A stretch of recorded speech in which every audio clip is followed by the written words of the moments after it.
Bonjour à tous.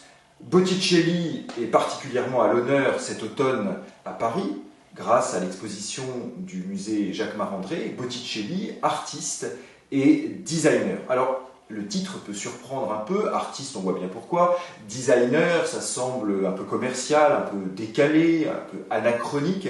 En réalité, c'est tout simplement parce que Botticelli, comme la plupart des grands artistes de la Renaissance, était à la recherche de formes sinon parfaites, en tout cas pleinement harmonieuses, et quand ils en trouvaient, eh bien, ils essayaient de les dupliquer, de les reproduire dans différentes œuvres. Et je crois que pour ceux qui ont organisé l'exposition, c'est l'occasion, à défaut de montrer les grands tableaux célèbres qu'on ne peut pas déplacer, comme par exemple la naissance de Vénus, eh bien, de montrer des œuvres qui ont dupliqué cette figure de Vénus telle que Botticelli l'a pensée et l'a conçue.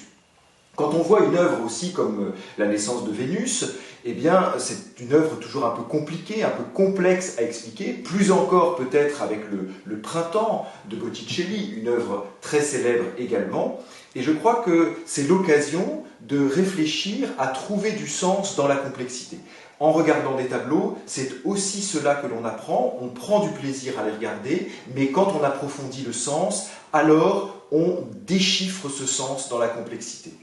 Et puis, je crois que la figure de Botticelli est une personne passionnante parce qu'il est une figure ambiguë de la Renaissance. C'est à la fois un très grand innovant, un très grand inventeur, et en même temps, c'est quelqu'un qui était traversé par des inquiétudes, des angoisses, et qui a été résistant à certaines formes du changement. Et pour nous, c'est tout à fait inspirant, en même temps que réconfortant face à nos résistances, qui peuvent être irrationnelles, mais qui peuvent être aussi légitimes. Et pour tout cela, je crois que ça vaut la peine de prendre du temps pour regarder les œuvres de Botticelli et d'apprendre à mieux les déchiffrer.